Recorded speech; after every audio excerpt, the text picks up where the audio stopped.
जय हिंद दोस्तों, नमस्कार। स्वागत है दोस्तों आपका हमारे इस वीडियो में। दोस्तों वीडियो के अंत तक बने रहिएगा ताकि दोस्तों वीडियो अच्छे से समझ में आ जाए। अगर दोस्तों वीडियो अच्छा लगे तो और दोस्तों के पास भी शेयर करिएगा और जो गलती होगा उसको कमेंट बॉक्स में कमेंट करके बताइएगा। ठीक है दोस्तों, चलिए ले चलते हैं। दोस्तों, हिंदुस्तान को जिस मूवी का सालों से इंतजार था, आखिर वह दिन आया।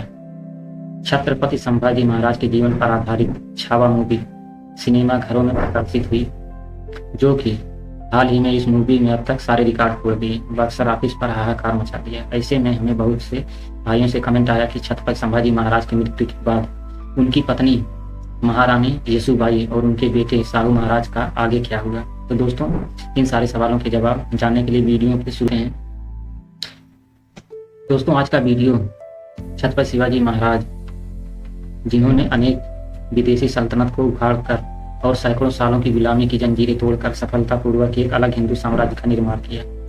बाद में आगे चलकर उनके पुत्र धर्मवीर छत्रपति संभाजी महाराज मुगल सल्तनत के बाप बन के खड़े हुए। उन्होंने अपने शौर्य और साहस के बलबूते औरंगजेब की 8 लाख की सेना को दौड़ा कर मारा। जी हाँ, छत्रपति संभाजी महाराज की ताकत का अंदाजा आप इसी बात से लगा सकते हैं कि संभाजी महाराज ने अपने जीवन काल में 120 से भी ज्यादा युद्ध लड़े और उनमें से खास बात यह थी कि वो उनमें से एक भी युद्ध नहीं हारे संभाजी महाराज। जी हाँ, योद्धा जिसे कोई हरा नहीं सकता, परंतु जो है अपने ही लोगों की गद्दारी का ग्रहण छत्रपति संभाजी महाराज को लगा। जी हाँ, जिस कारण मुकुर खान की हजारों की सेना ने संभाजी महाराज को धोखे से पकड़कर औरंगजेब के सामने लाया, परंतु संभाजी महाराज बिना डगमगाए सीना तान के औरंगजेब के सामने खड़े रहे। मौत अगर सामने हो तो इंसान कुछ भी करने के लिए तैयार हो जाता, परंतु छत्रपति संभाजी महाराज स्वाभिमान थे। उन्होंने नहीं कहा कि मुझे छोड़ दो, माफ कर दो या शरण दे दो, बल्कि उनके ही दरबार में उस औरंगजेब की इज्जत की धज्जियां उड़ा दी। अपने ही दरबार में लोगों के सामने हुई बेइज्जती को औरंगजेब सह नहीं पाया और उसके आदेश पर अब धीरे धीरे संभाजी महाराज को दर्दनाक यातनाएं देना शुरू किए। 40 दिन तक छत्रपति संभाजी महाराज इस दर्दनाक यातनाओं को सहते रहे। जी हाँ, और आखिरकार थक हार कर औरंगजेब ने 11 मार्च सन 1689 को फागुन अमावस्या के दिन बड़ी ही क्रूरता से छत्रपति संभाजी महाराज का इनकी हत्या करवा देता है। उसके बाद छत्रपति संभाजी महाराज की मृत्यु के दुख से मराठे अभी जो है उभर ही नहीं पाए थे कि नीचे औरंगजेब ने मुगल सरदार जुल्फिकार खान को मराठा साम्राज्य को खत्म करने का आदेश दिया। इसलिए जुल्फिकार खान ने लाखों की सेना लेकर 25 मार्च सन 1689 को मराठों की राजधानी रायगढ़ किले को घेराबंदी कर दी। और महारानी येसुबाई जानती थी कि अगर महाराष्ट्र में औरंगजेब का अंत करना है तो मराठे के किसी एक छत्रपति का जीवित जो है रहना बहुत जरूरी है। इसीलिए उन्होंने संभाजी महाराज के छोटे भाई रामराजे को जो है कुशलतापूर्वक जुल्फिकार खान के घेरे से बाहर निकालकर पनहार किले पर पहुंचा दिया और लगातार 8 महीने मुगलों से लोहा लेकर रायगढ़ किले को बचाए रखा। यह चाहती तो अपने बेटे शाहू के साथ रायगढ़ किले छोड़कर आसानी से जो है अपनी जिंदगी जी सकती थी, परंतु भागने के बजाय उन्होंने अपने पति छत्रपति संभाजी महाराज की तरह हिंदवी स्वराज को महत्व दिया। इसी से हमें महारानी येसुबाई की महानता और राज के प्रति प्रेम नजर आता। उस समय मराठों की सेना अनेक प्रांतों में बिखरी हुई थी, जिस कारण रायगढ़ किले पर मराठा सेना बहुत कम संख्या में थी। तो भला मुगलों की इस विशाल सेना के आगे मराठे कब तक टिक पाते हैं। इसीलिए अंत में मुगल सरदार जुल्फिकार खान ने रायगढ़ किले पर कब्जा करके संभाजी महाराज की पत्नी येसुबाई और उनके पुत्र शाहू को कैद कर लिया। अब दोस्तों, छत्रपति संभाजी महाराज की मृत्यु के बाद पूरा मराठा साम्राज्य खत्म होने के कगार पर खड़ा था, क्योंकि मराठा साम्राज्य की सीमा अब बहुत छोटी हो चुकी थी। ऐसे में मुश्किल हालत में मराठा साम्राज्य की कमान संभाल रहे थे 19 साल के छत्रपति राजा राम महाराज। छत्रपति संभाजी महाराज की चिता की जलती हुई आग की लपटें हर मराठा के शरीर पर लग चुकी थी। इस आग को मराठे अपने अंदर तेजी से भड़का रहे थे।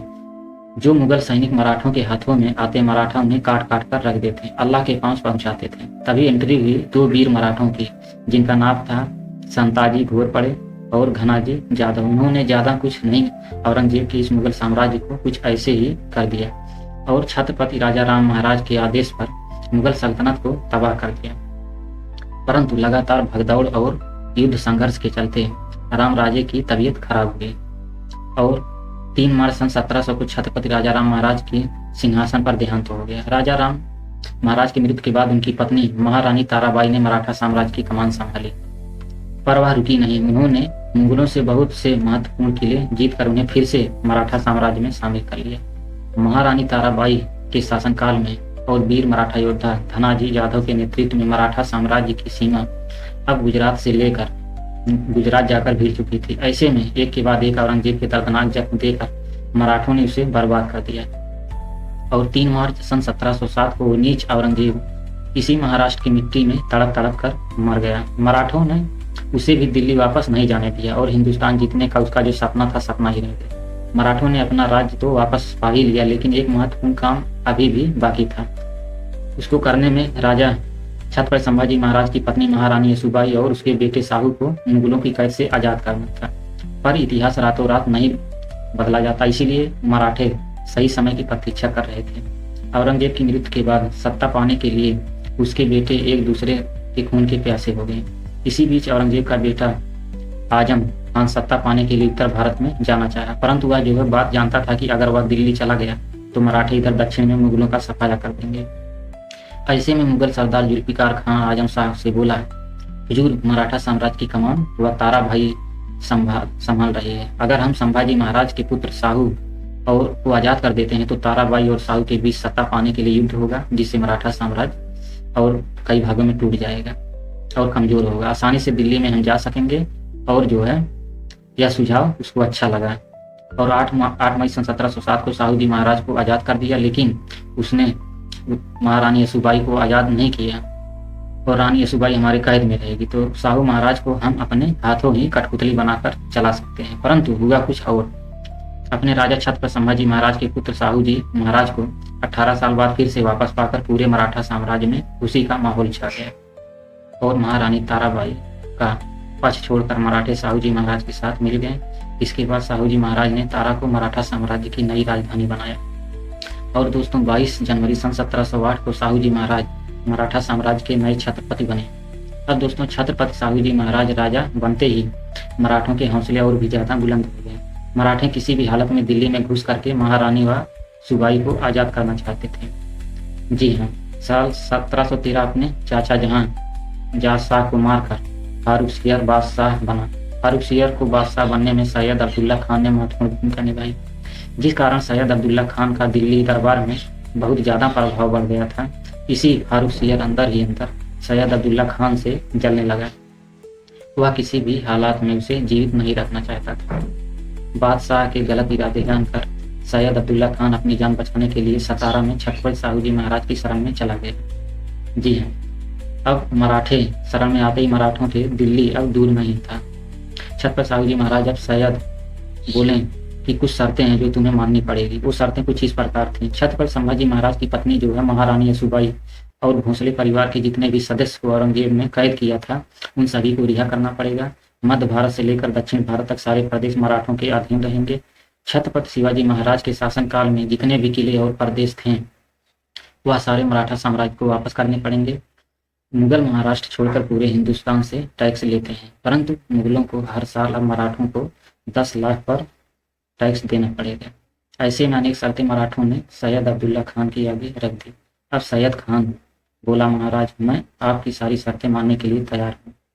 मराठों को मेरे साथ दिल्ली भेजिए ताकि बादशाह फारुखसियर को मैं आसानी से मार सकूं। इसके बाद छत्रपति साहू जी महाराज के आदेश पर दा खारसंता जी भोसले, बालाजी विश्वनाथ शिंदे जैसे सैयद अब्दुल्ला खान को दिल्ली की तरफ रवाना हुए। 16 फरवरी सन 1719 को 25,000 लश्कर के साथ मराठे दिल्ली में दाखिल हुए। पहला हमला मुगल बादशाह फारुखसियर ने किया, जिसमें 2000 मराठे मारे गए। साथ ही महान योद्धा संताजी भोसले को भी अपने प्राणों का बलिदान देना पड़ा।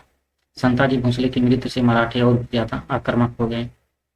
मराठों ने अब यह प्रण लिया, चाहे कुछ भी हो जाए, हम दिल्ली के बादशाह को अब जिंदा नहीं छोड़ेंगे। इसीलिए शायाब के वीर मराठों ने जिंदा नहीं छोड़ा। हर हर महादेव की ललकार देकर ऐसा भयंकर कत्लेआम मचाया कि दिल्ली का लाल किला मुगलों की लाशों से भर दिया। मराठे इस विनाशकारी प्रकोप को देखकर मुगल सेना अपनी जान बचाकर भागने लगी।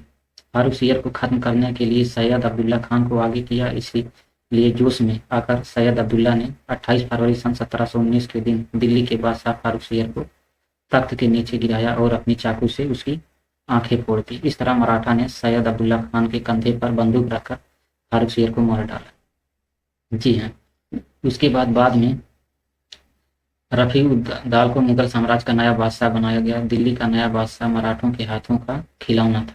उसने मराठों की सारी शर्तें मान ली और साथ ही उसने मराठों को 50 लाख रुपए युद्ध भरपाई रकम भी दी। अब मराठों ने महारानी येसुबाई और राज परिवार के सारे लोगों को मुगलों से रिहा करवा दिया।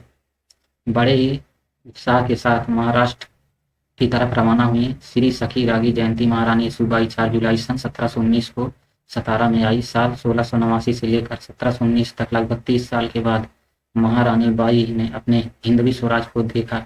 18 साल बाद अपने बेटे शाहू को वापस पाकर महारानी येसुबाई की आंखों में मानो खुशी के आंसू आ रहे थे। महारानी येसुबाई का स्वराज में वापस आना किसी त्योहार से कम नहीं था। दोस्तों, यह वीडियो का टारगेट 200 लाइक उम्मीद है, आप जरूर इसे पूरा करेंगे। आपको छावा मूवी कैसी लगी कमेंट में जरूर बताइएगा। चलिए दोस्तों, मिलते हैं नेक्स्ट वीडियो में, तब तक के लिए जय हिंद दोस्तों, नमस्कार।